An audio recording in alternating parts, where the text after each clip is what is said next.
He is a marketer par excellence, especially in areas around strategy and category and really thinking through things strategically. So I always enjoy talking to Ken, and he's got some great things. This is a brand new presentation, world premiere. No one has seen this content before, so you should all feel very privileged, and we're very happy to hear from Ken this evening. So I will stop sharing currently, and we'll let Ken put up his content. Okay, thank you, Tom. It's great to be here. Super excited, as Tom said, to premiere this content. And I'm working on a new book, as I'll tell you about, and it's called Category Magic. And this content comes from the book. So I guess I've given away the answer to my first question of magic or myth, but we're going to walk through that and talk about why I think category leadership is a killer strategy to drive customer success and valuation. Like I said, super excited to talk about this topic. I'll be going, as Tom said, at about 1.2x speed because I have a 40,000 word manuscript, and I tried to get it down to an hour presentation for you today. So bear with me if I go a little fast. No really in technology really talked much about category or category leadership until the book Play Bigger came out in 2016. And Play Bigger was really a call to arms, I would say, for product marketers and go-to-market and leaders, CEOs, CROs, to really think differently about differentiation, messaging, and positioning. Because what the team of Al Ramadan, Chris Lockhead, and the rest of them did is they teamed up, I believe, with McKinsey and did some studies on market capitalization and category leadership. And what they found is they labeled these people category kings, achieved 50% market share, 75% of the category profits, and 76% of the category market valuation. And that everyone else was left chasing the crumbs. And they used as examples Salesforce, Amazon, Salesforce twice, sorry about that, Uber, and Apple, and among others, including Elvis, funny enough.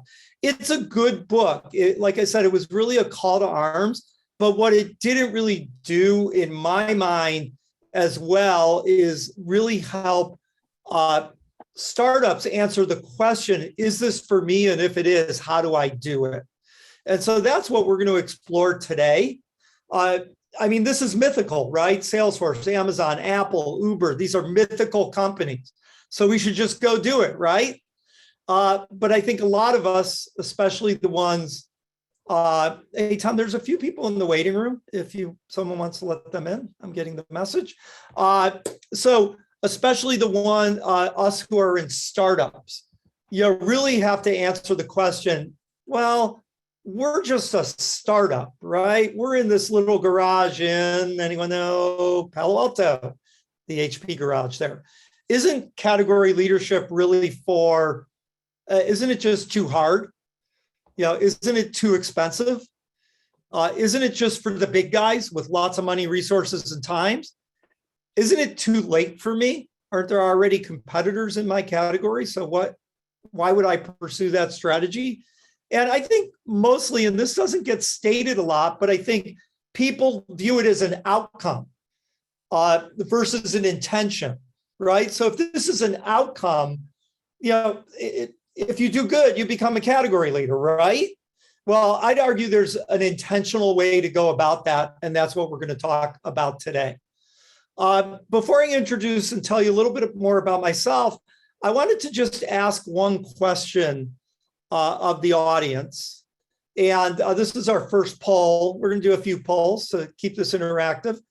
And the first question is simply, what's the biggest perceived or real hurdle stopping you from pursuing category leadership as a product and or company strategy? And so, Tom, if you want to open the poll, we'll go ahead and collect that and give you about 2 minutes to make a choice. And we're going to force a choice on you. So you don't get to choose more than one.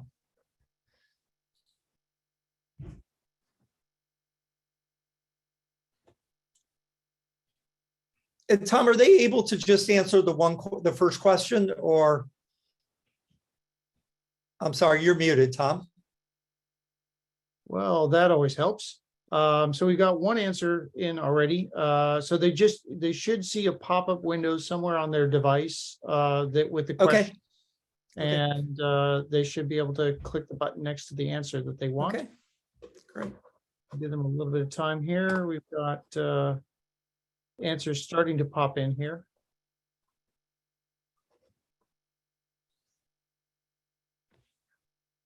Got 5, 6.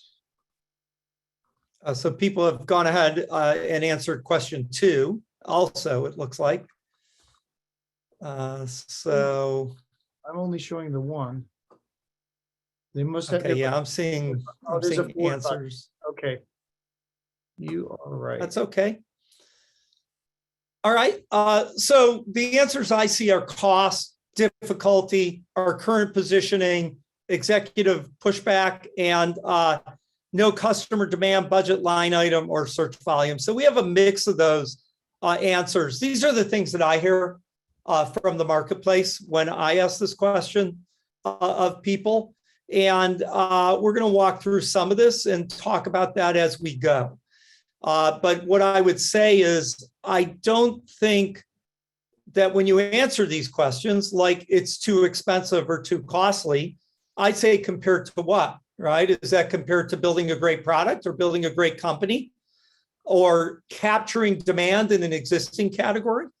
It's too hard. Well, I think it is hard if you don't have a roadmap. Hopefully you'll have the start of that roadmap today. You definitely need executive buy-in. And the last one is my favorite. There's no demand, there's no budget, there's no line item, there's no search volume. Well, of course there isn't. It's a new category. If there were, it wouldn't be a new category. So the question is, I think really comes down to, is it more effective to actually create demand versus capturing demand? And most marketers capture demand. They don't truly create demand. So a category leadership strategy is one of demand, true demand creation. And the way we do that is by owning a problem. So we'll talk more about that. We can go ahead and come back to the presentation now. Let me tell you a little bit about myself.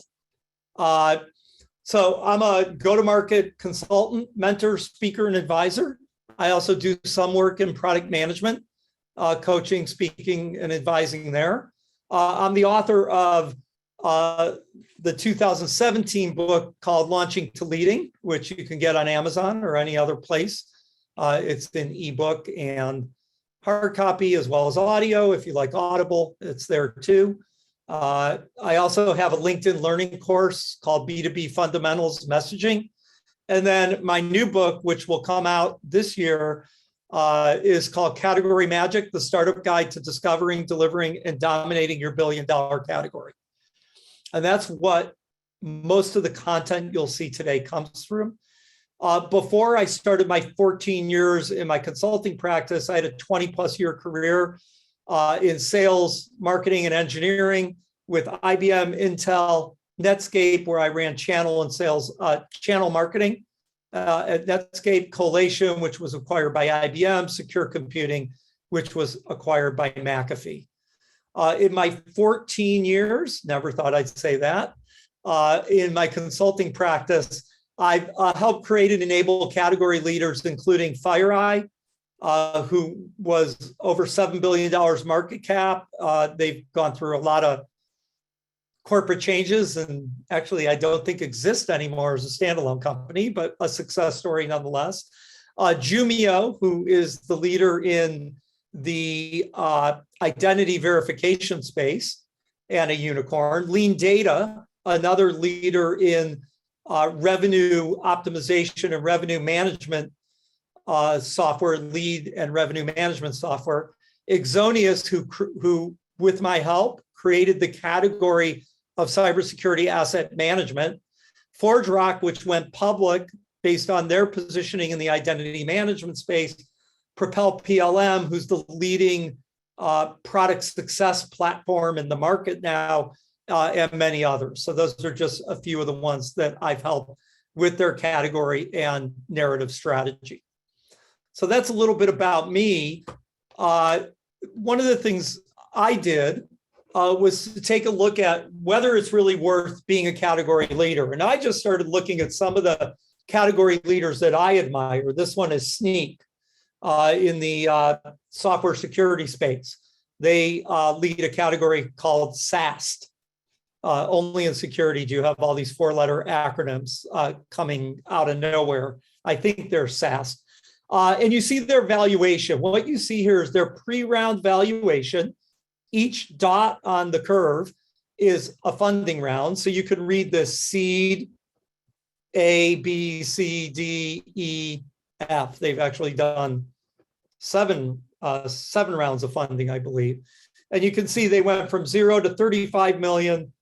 Yeah, nice. 106 million in 3 years, 430 million in about 4 years. And then they just took off.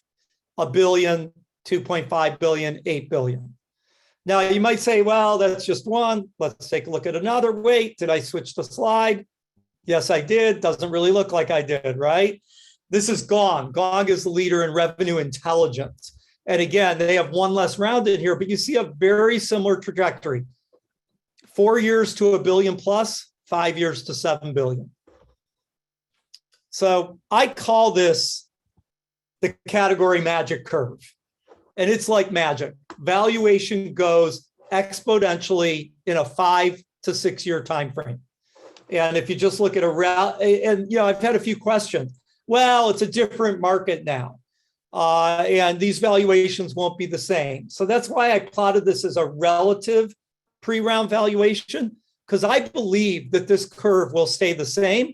Now, the numbers might be different. We might peak at 2 billion in 6 years instead of 7 to 8 billion.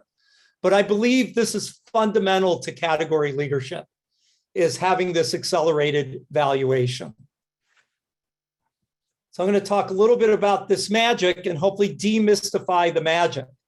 Now, magic's an interesting word, right? Because it can be supernatural or it could be stage magic. So I'll go with stage magic. And I asked someone, what is stage magic? Stage magic is a highly skilled and sophisticated art form that combines technical mastery with theatrical performance to create an experience of wonder and amazement for audiences.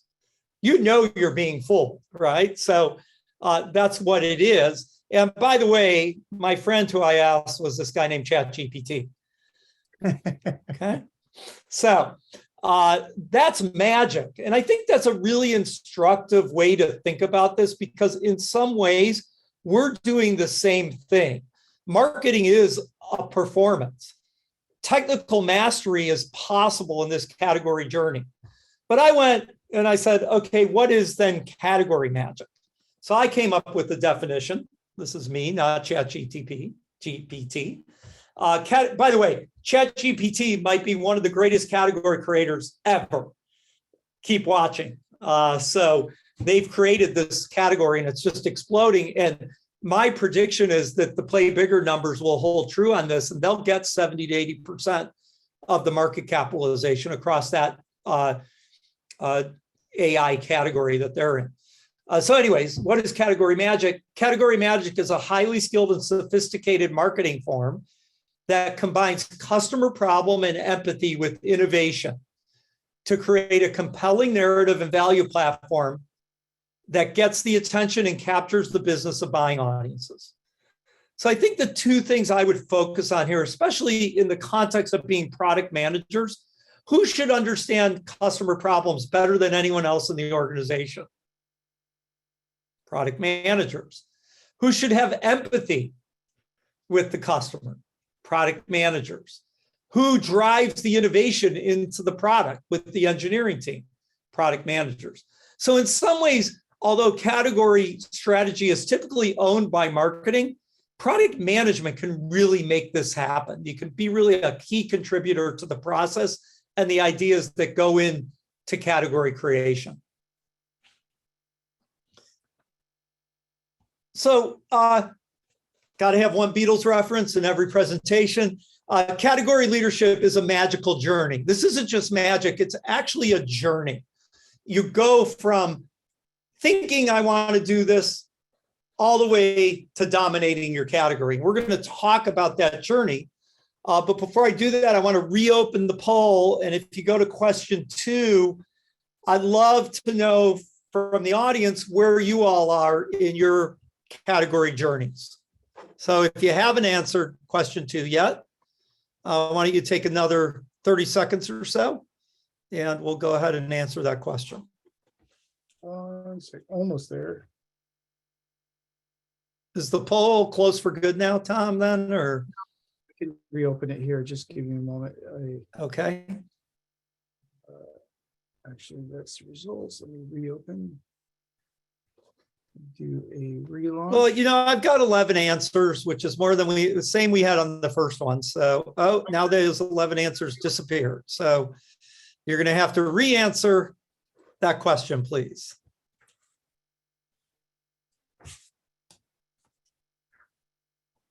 So the choice is exploring, deciding. You haven't started yet. Discovering or designing your category, actually launching it or actually delivering it into the market, growing or developing it, or already dominating it. If you are, congratulations, and let's hear your story while you're here. So we've got one dominator in here. That's awesome. Congratulations. I hope you have some shares in the company. We've got some explorers and a few who have just who are just getting started. So I'm going to go through the way I see the journey, and we're really going to focus on the early stages of this journey, because to do the whole thing, you know, we would have to do 3 hours. So let me go ahead and restart. It seems like we have a few more explorers and another one growing. So a good mix of people here. All right, so this is the way I look at the category magic journey. We start with the decision. We decide to pursue a category strategy. We then discover the category. After that, we deliver it, develop it, and dominate it. Now, in each of those 5 steps of the journey, we're focused on a different thing. So when we're doing our decide step, it's really about commitment. In discovery, we're looking for clarity so that we can then move into action in the delivery phase, and then pile on investment, and then consolidate use cases, other technologies, features. So this is the domination. When I dominate, I start swallowing other things and consolidating them into my solution. So from decision, I get commitment. From discovery, I get clarity. When I deliver, I have to do a lot of action. This is making the movie and distributing the movie. This is writing the movie. And then investment is continuing to develop the value prop and the demand gen and all the things we do to grow the category. And consolidation is my last step, where I'm becoming the next Salesforce. So if you take this and you overlay it on the category magic curve, this is what it looks like, right? So I've got to decide and discover a pretty short amount of time. I can do those in less than a year easily. Then I'm in delivery from year 1 to probably about year 3. As I slide from delivery into development, and then domination. And these are obviously overlapping phases. So I'm investing at the same time I'm consolidating. I'm creating new content and new programs at the same time that I'm investing. And so you can see this, or you can flatten this out into the ladder from the previous slide. And now what you see is, for each of these phases, 1 to 2 weeks, 2 to 3 months, 6 months to 3 to 2.5 years, 2 to 4 years, and ongoing forever. right? And, you go from decision to discovery to delivery to development to domination. Okay. So what I want to do for the next 15 minutes or so is really focus on these first two steps of decision and discovery. Because what I find is they're the hardest ones for people to get right and also to get off the dime in the first case.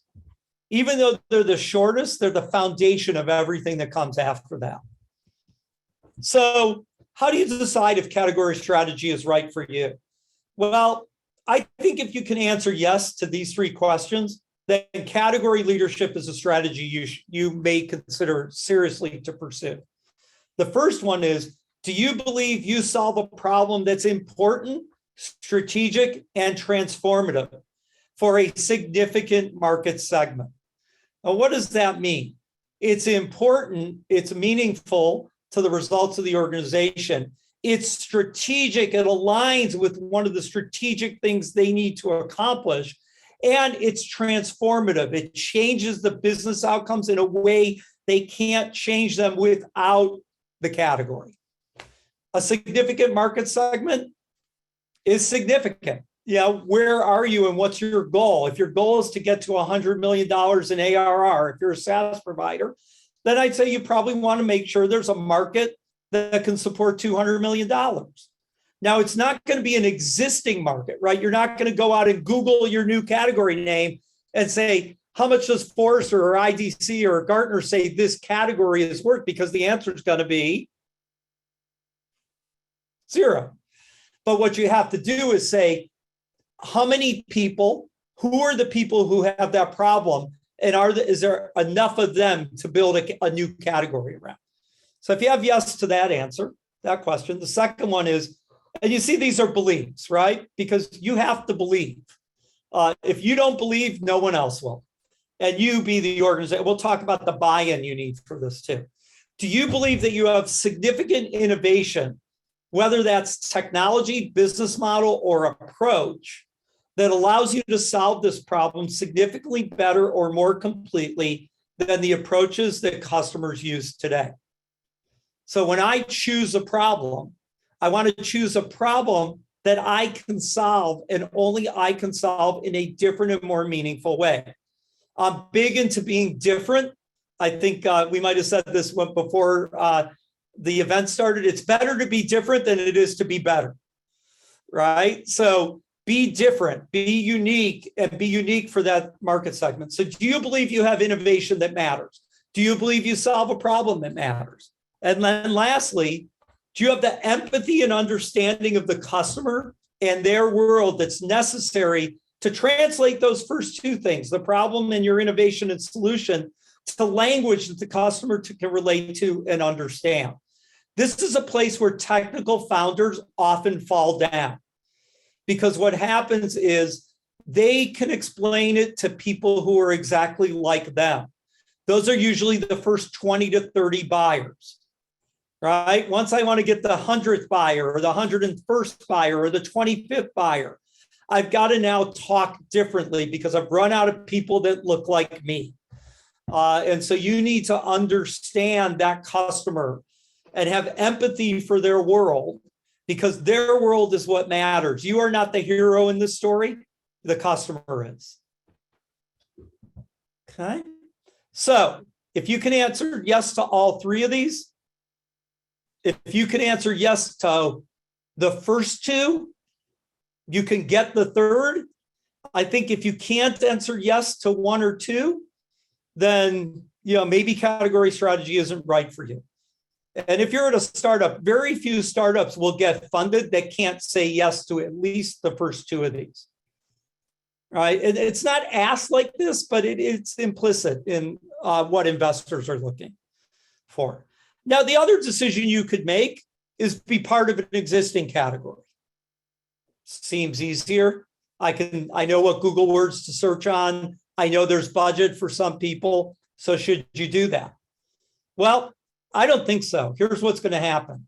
You're going to find yourself behind in awareness with more established players in the market. That's not good. That's hard to fix.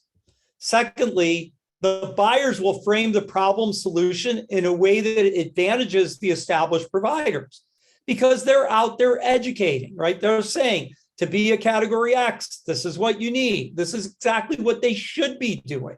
So if you come in and the market's already 100 million in ARR and you try to be a better category foo, it's going to be really hard.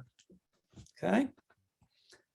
And you'll fail to raise the importance of the problem you solve, not the problem the competitor solved, the problem you solve in the marketplace. You will always be solving their problem, not yours. So you can do this. You can drive a curve that will be a lot less magical, that might get you to a $200 or $300 million valuation. Most of us are not in these ball games to hit singles. We're in these ball games to get home runs, right? So category strategy is a home run. Being the fifth to market in an established category is a strategy to get a single. So I want to be a home run hitter. So I think this is probably the most common objection that I hear, even from clients that I'm working with after we've started the process. Because we'll be 2/3 of the way through the discovery process, which we'll talk about next. And I'll go, oh, well, why don't we just be that category then? So we come back to this conversation. Okay. The other thing about decision is who needs to be on board? Well, I got good news and bad news. Everyone, right? The good news is everyone's going to be on board. The bad news is everyone's got to be on board. So this is leadership driven. The CEO needs to own this. The CEO needs to say, one of our business goals is to build a category, this category. By the way, there's really 3 pillars of a successful company. And it's not just category that gets you on that magic curve. You've got to build a great company, people, process, and culture, and you've got to build a great product. Right? Now, here's the good news. That's your job, build a great product. Right? The team, the CEO's got to build the great company, and then the marketing team's got to build the category. But everyone's got to be on board of it. The board has to buy in and support this. Sales, product, and marketing teams, the executors, can tank this. So they have to be on board. And then the naysayers need to be on board. So part of, there's a lot of content in my to be published book about what you say to naysayers. What do you say to someone? They say, it's too expensive. It's too hard. It's too this. There's no demand. There's no this. And most of it comes down to fundamentally to reinforce the strategy. Our strategy is to be different and own a problem that nobody else is solving right now. And if you can do that, you can bring most of the naysayers along. And this decision is really about commitment. When you finish this process of deciding, when you get buy-in from the whole organization to pursue a category strategy, you need commitment. Because if you remember, the journey is not 6 months. It's 5 to 6 years, right? You're going to be a 5-year overnight success. But it ain't a 3-month overnight success. So you've got to be committed to it. Now, that doesn't mean you can't be agile and you can't adjust things and you can't do this and that, but you got to be committed. Okay. I think people put this in the chat, so I'm super excited. The next poll question, I think a lot of people have already answered. So I'm going to bring the chat up and take a look. I think I'm going to bring the chat up. There it is. All right, I said, what is the problem you solve? So let's take a look at some of these.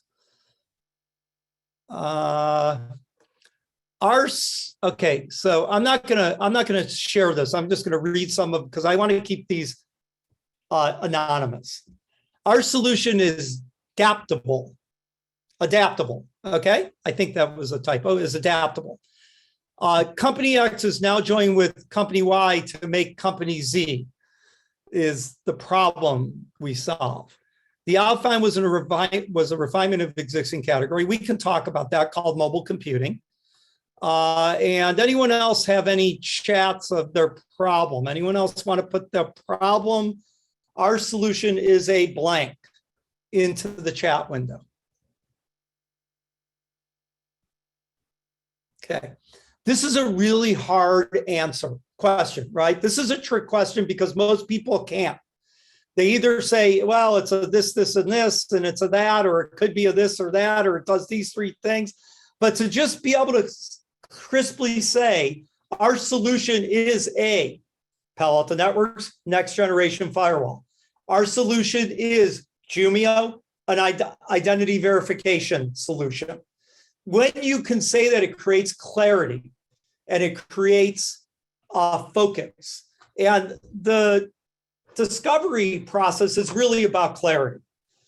And where do you find, if I say it's a discovery, I better tell you where to discover it, right? So this is my little drawing, which I haven't had time to make look nice. So part of my chicken scratch is really your category lives at the intersection of problem, innovation, and empathy, right? So you got to have a big problem. It can't be too big, and I'll talk about that next. I call it the Goldilocks problem, right? It's got to be just the right size, big enough to matter, and not so big that it stretches credibility.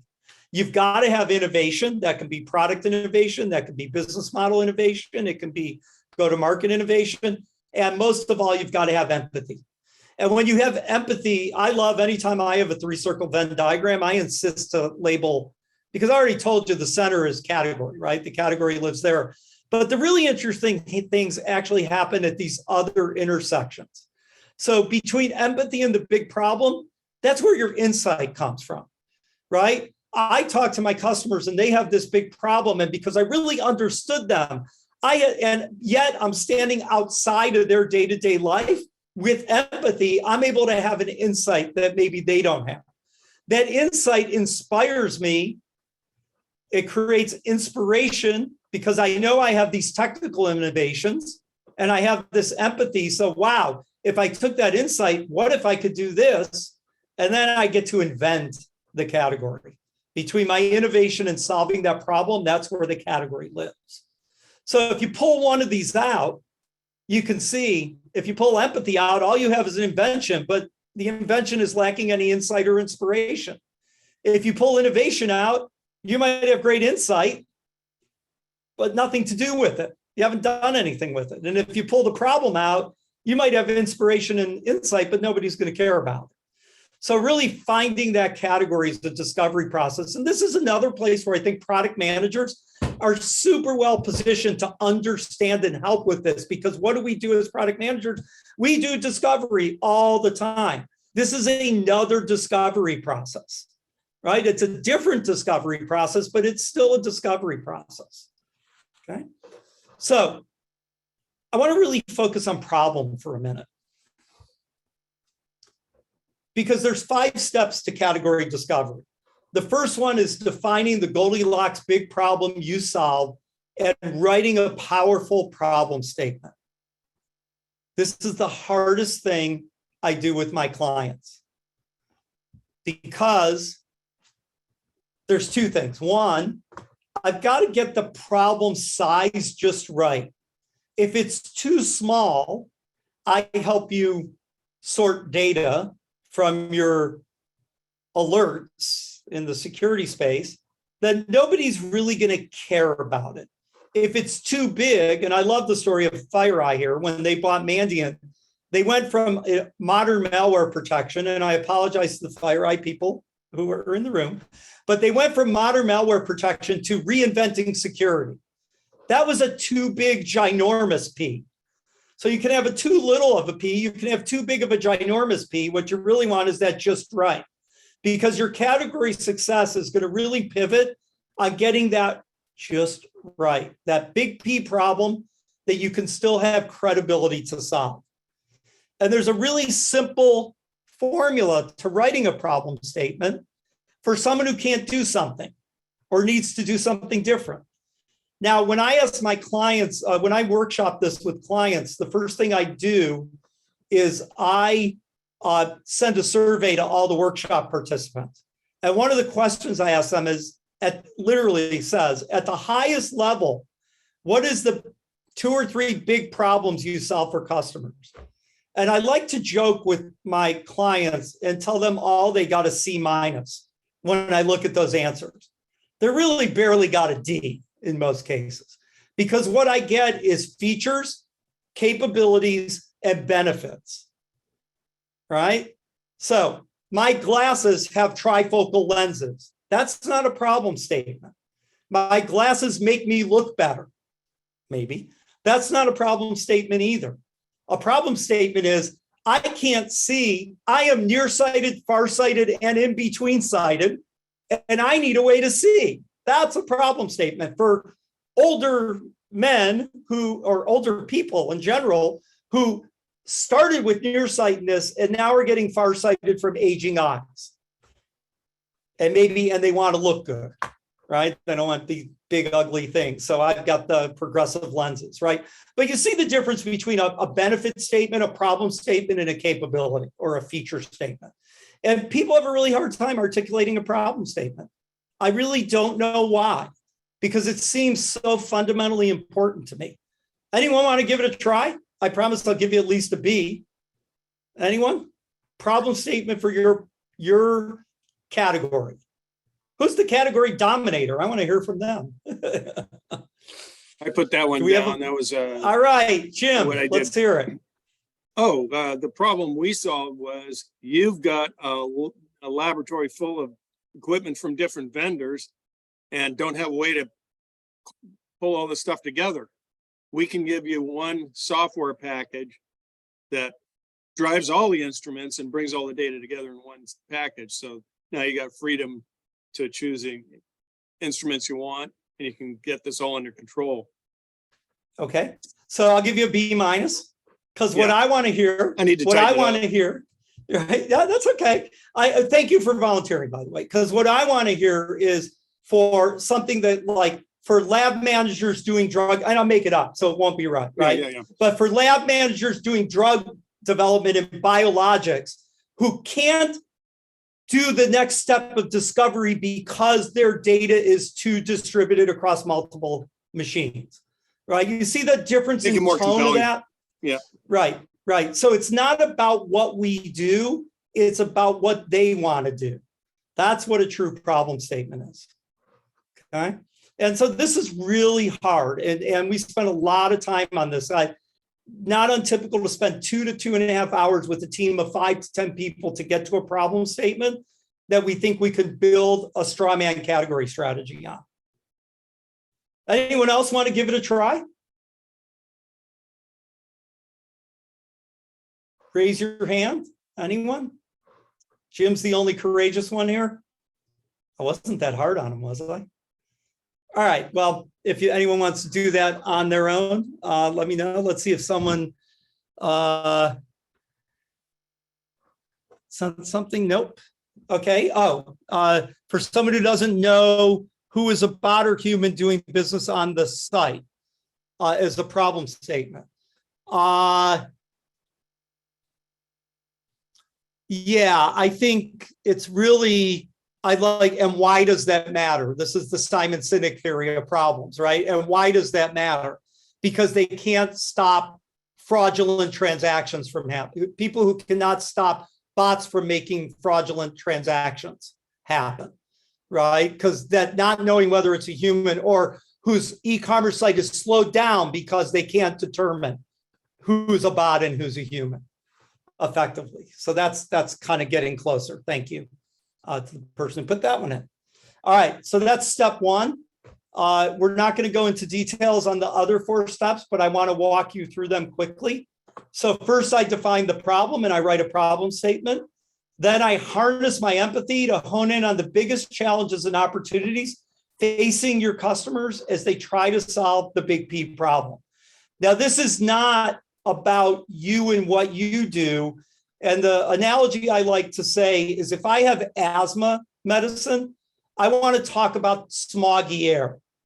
I want to talk about the causes of the challenge, not the effect, right? So in that lab example that I made up with Jim, I want to talk about the demand to innovate faster, right? Because it makes it harder to make sense of it makes it more important to make sense of your data when you're under demand to innovate faster. So you want to find those environmental factors. Here's the way the world looks today. Then the next thing I do is write an innovation statement that defines my uniqueness, right? What is unique about my mindset, my approach, and my technology? eBay had the mindset that the founder, Pierre Almadar, when he started eBay, said, my mindset is that my girlfriend or fiance at the time is wasting her time going to swap meets. So my approach is to bring swap meets online so she doesn't have to get into her car. And my innovation is to replace face-to-face trust with online buyer and seller ratings. Now, if all he said is, I've got this new thing, online buyer and seller ratings, who cares, right? But as soon as you put it in the context of the mindset and the approach to doing things, all of a sudden that matters. And then you want to talk about naming your insight, your inspiration, and your innovation, right? Label these things. My insight was this. My inspiration was this. My innovation was this.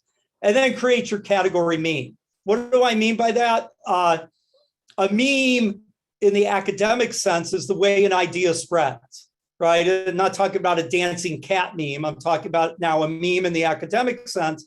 And in the academic sense, we look for memorability, repeatability, and spreadability, right? And so there's ways to name your category in a way that's going to be understandable, repeatable, and spreadable, right? Because most of what we do in category creation actually happens with word of mouth. So I want to make sure that that category name is catchy and spreadable and meaningful. So one of my clients said, we've been trying to describe what we are since we started. Finally, we have more clarity than ever before. That's what discovery is about. It's about clarity. However, if you're an explorer and you go discover something and you never write a journal and you never build a map, nobody knows you ever discovered it, right? So discovery ain't over until it's documented. And there's really 3 artifacts that matter in category discovery. And I'll use the explorer analogy here. There's the map, which is the category snapshot and the story canvas. Those are the tools I use, and I'll show you those in a minute. There's the journal, which is the actual narrative story that you tell. And there's the riches, the things you discovered, the value that your customer gets from adopting your category solution. And so I've got to document all 3 of these things. And I have a tool set, and there's other tool sets out there for some of these. I think some of these are fairly unique.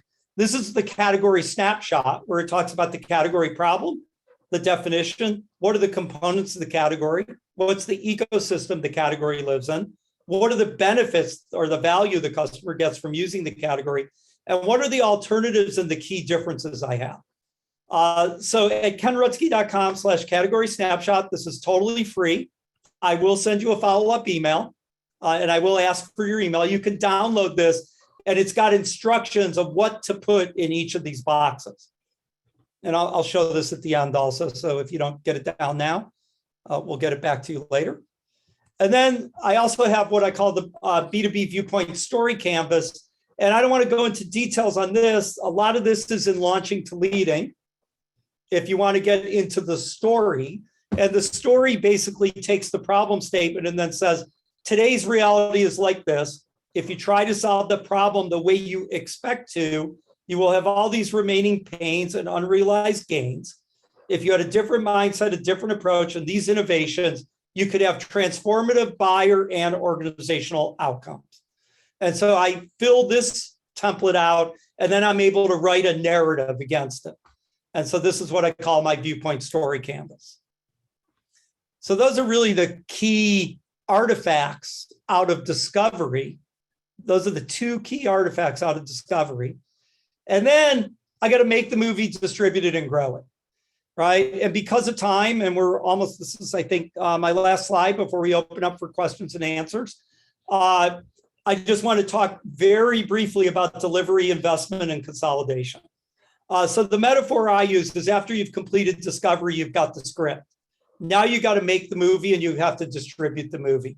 This is where marketing really moves into action. This is when the rubber meets the road.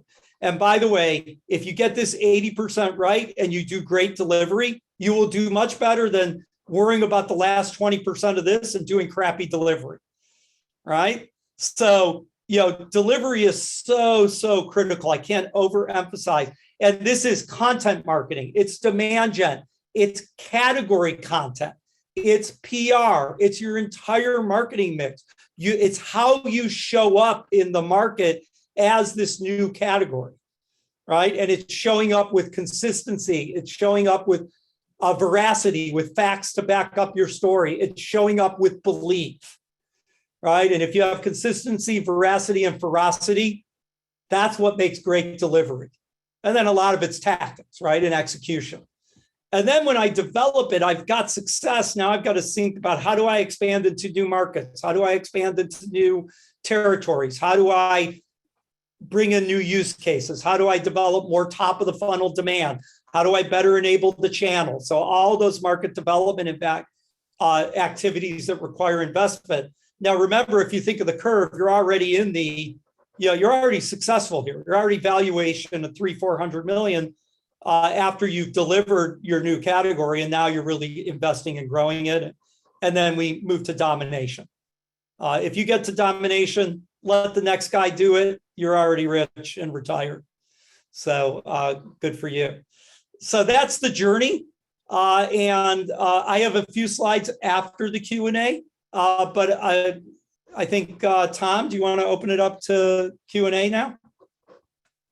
Yeah, so if folks have a question that they'd like to ask or dig in a little bit deeper, or get some clarification or share some stories that line up with this, go ahead and raise your hand. I'm not sure I can see all of you all at once.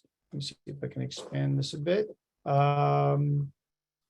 Anybody go? Oh, I see, Jim, you've got a question. Why don't you take it away with the first question? Yeah, Ken, back on question 3 in your poll, you said, what is your category? And we Right. make a blank. I've always tried to stay away from that noun thing, which tends to get you focused in the solution space, and stick more with, we solve this problem, as in staying in the problem space. In other words, not so much what it is, but what it does. Right. Because customers don't care what it is until they realize that it can solve their problem. So I was just Right. I was a little surprised that you went to the what it is right away there, rather than starting with the problem space. So let me address that. I think it's a great question, Jim. And probably the speed at which we go through this is belying the fact that obsessing on the problem is so important. However, to create leadership, once I get someone's attention about the problem, I need to say, here's my magical thing that solves it. And unless I name the thing, they won't remember the thing, right? So naming it is super important. Fair enough. What's that? Fair enough. Yeah. So if I just say, it's a thing that solves this problem, let's talk more about the problem. And they say, you've convinced me I've got the problem. Now what do I need to solve it? And Sure. if you just say you need my company thing, then it sounds like you're saying you need me, as opposed to if you say you need this category of solution. By the way, I happen to have one, and I think it's the best one, might be the only one. But if you don't have one of these and it doesn't have all these components, you cannot solve, oops, sorry, going the wrong way here. If you don't have one of these category and it doesn't have these components and it doesn't integrate with the ecosystem like this, you can't solve this problem and get these transformational outcomes. You're going to be stuck over here. And so the magical thing I have is my category, right? But make no mistake, it's less important than the problem. Yeah. However, I gotta solve the problem now. But certainly once you can show that you can solve the problem, then they care about naming it because they'll tell their friends, et cetera, and having a good, clean name rather than just some hand waving. That's right. Certainly Yep. gives them a noun to hang it on. It's just that leading with the noun too soon seems like It gets it into, Well, again, I the mean, solution space instead of the problem space. yeah, I think there's two different answers here, which might sound like they're opposing each other. If you have a good, interesting name, it can be a hook. Well, why do I need one of those? Well, you have this problem. Oh, I thought one of those would solve it. No, when you have that, you're solving this problem. We're solving a different problem. Do you have that problem? Oh, hell yeah, I got that problem. Right? So it can be a way in. Any of these chapters in this story could be a hook. And I just need one or two good ones. Let me move on to Warren. You're going to have to unmute, Warren, to ask your question. There we go. Yeah. Okay. Yep.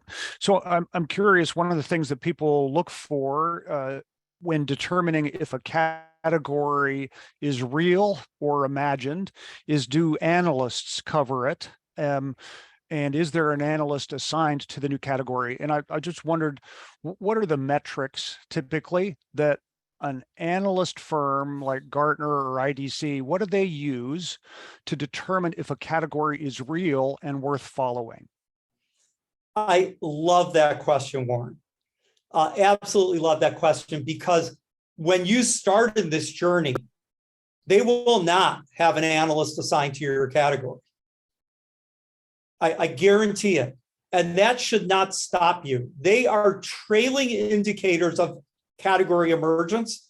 They're not leading indicators, right? So I'll give you a little story. And I know Robert is here from FireEye, but FireEye was about a 7-year time frame before they got into the leader quadrant of the Magic Quadrant, right? From the time they launched, when they got to the leaders quadrant, when Gartner declared they were a leader, they had already filed for their IPO. And for the first 4 or 5 years, I don't even think they were in a Magic Quadrant. So they created a new category, and then Gartner followed them. Success will bring the analysts along. Now, there's a whole analyst engagement strategy that you do need to do. So you don't need to ignore the analyst, but I would ignore their category blessing until I'm well into the delivery phase. So that would be my answer. As far as what metrics they use before they declare that you've succeeded, usually I'm going to hope I'm going to be 100 million in ARR before they even notice me. I mean, that's kind of the level, because they truly are trailing indicators. Yep. Okay. Thank you. Yep. Great question. Kind of touching on what Warren said earlier,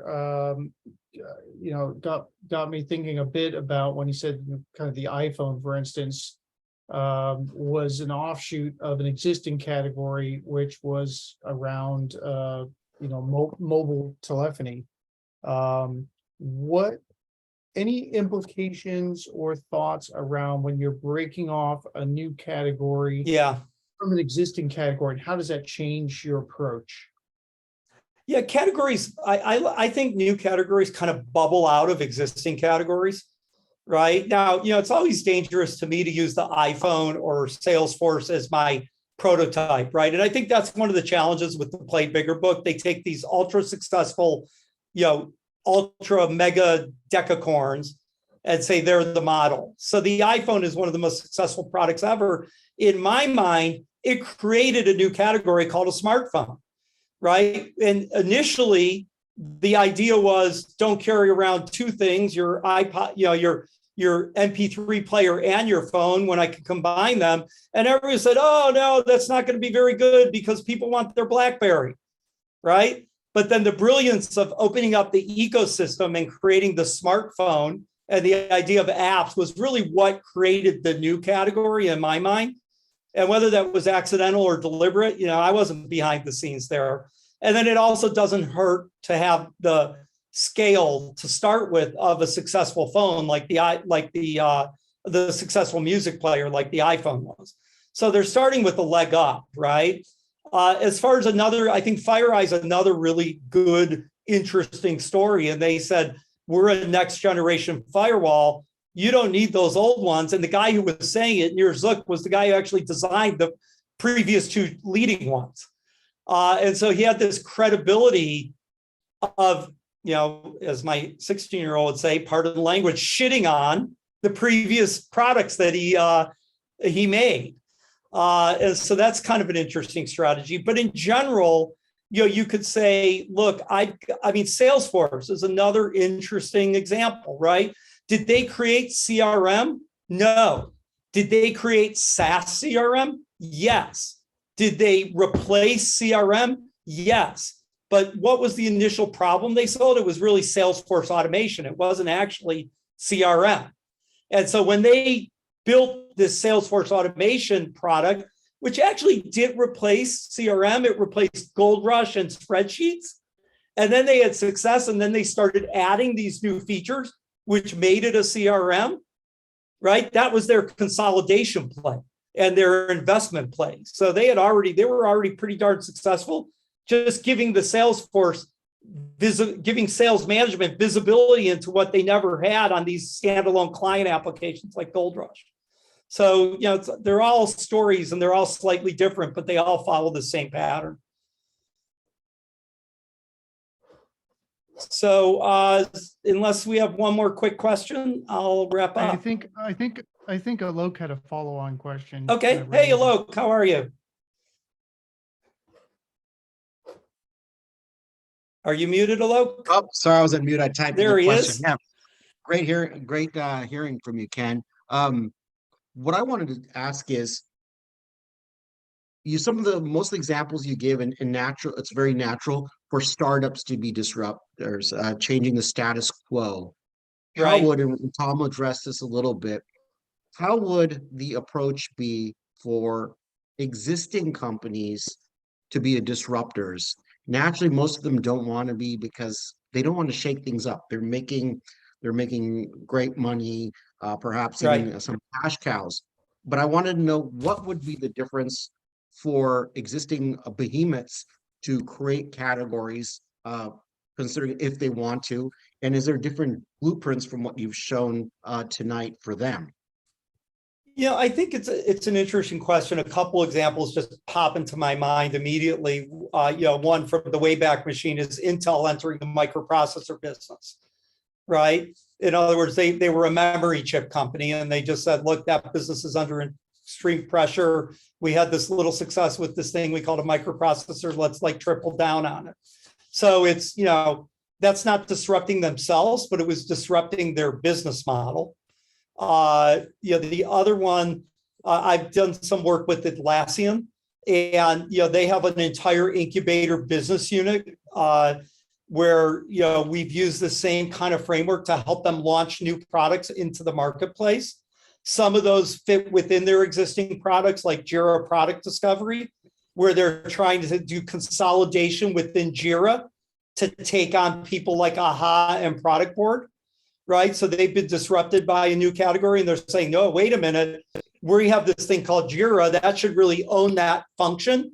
And we should go kill that category by consolidating into our meta category, which is around software development productivity. And it's called Jira. Right. So that's a different strategy. So the strategies change, but the story kind of works the same way. Those are a couple examples I can think of off the top of my head. I'm a big believer that if you're in a really large company, I like the way Atlassian does it by having an incubator business unit, because otherwise, everything gets in your way. I think that's a fairly common model in large corporations. Then you're talking about the same scale of a startup, kind of, maybe a little better funded, even sometimes not. And you're going to take the same journey. Now, if you're disrupting your core product, that's a whole nother ball of wax, right? And we could spend a whole day on that. But I think in general, the model holds for a product line in a larger organization or an innovative business unit in a larger organization.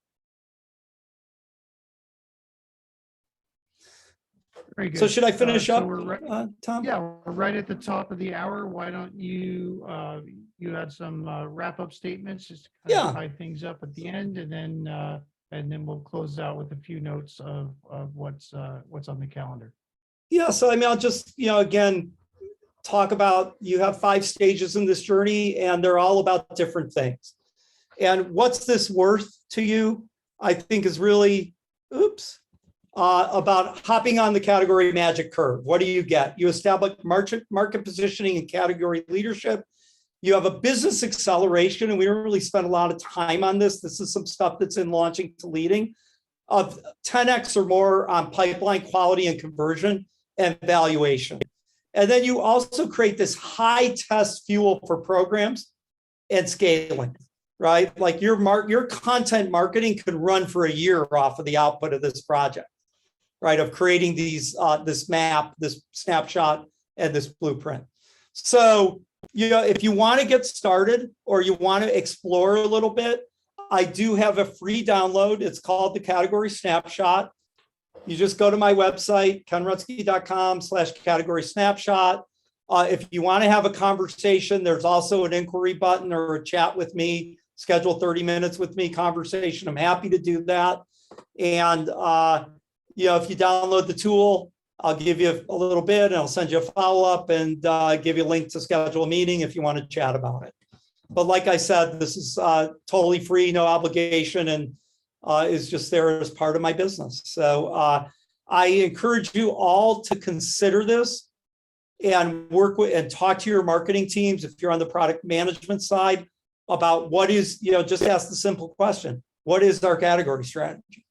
And see where that takes you. So thank you, and I'll hand it back to you now. Thanks, Ken. So first off, I'd like to kind of give a virtual round of applause. I don't know whether you want to use your emoji buttons on the bottom, but definitely a large round of applause for Ken. This was a really engaging topic. It's great to see some new thoughts coming out of particular areas and advancing kind of the entire field of product marketing and product management. So it's certainly given us a lot of things to think about, and hopefully this all provides you with things to take back to your own organizations or your garage projects if you're grinding away on a secret startup that we don't know about yet. And maybe you're all getting ready to define a new category. So we'll be hearing from you soon, we all hope. With that, just a couple of quick reminders. If there was anyone who has a colleague that really could have used this presentation, but they happen to have some other obligation on this Wednesday night, we do post the recordings of these. It does take several weeks to get them posted, and we're a little bit behind because our video editor was out of country. But we will be catching up in early May. So keep an eye on the YouTube channel if you want to get notified when it gets posted. I pasted into the chat window a link to the YouTube channel. So if you subscribe and you hit the little notification bell, it should hopefully let you know when the recording appears. And keep an eye on your email. We will be announcing our speaker for the month of May shortly. And I'm also working on our next in-person meeting, and we'll be getting that out with a bit more notice. I know the last ones have been a little bit last minute, so hope to see more of you in a larger gathering. And now that the weather's turning good. So apologies if my voice is coming through a little funny. That's all due to credit for my ISP. So we'll be working on some wiring this weekend, apparently. Anyway, thank you all. Look forward to seeing you at a future thing. And once again, thank you so much, Ken, for such a great presentation. Thanks, everyone. I had a blast. I hope you enjoyed it. And keep an eye out for his book when it comes out. Thanks, everyone. See you next month.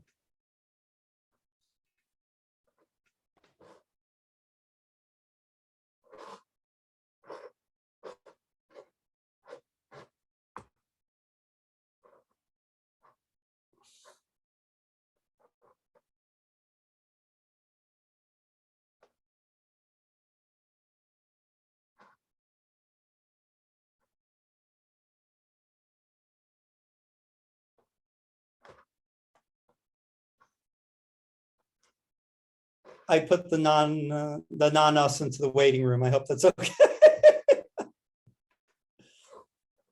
That's a good Hello? idea, Ken. Yeah.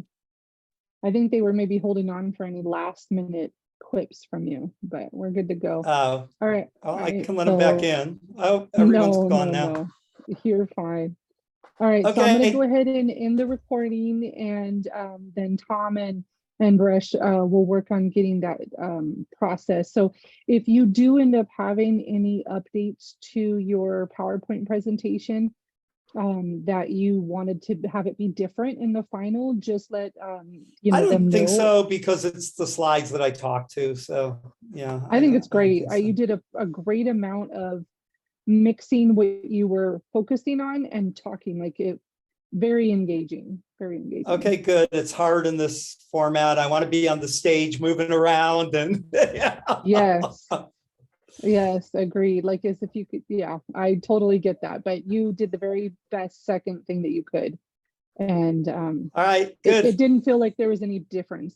So thank you for Oh, that. okay, thanks. All right. Have a good evening. You too. Bye. Bye-bye.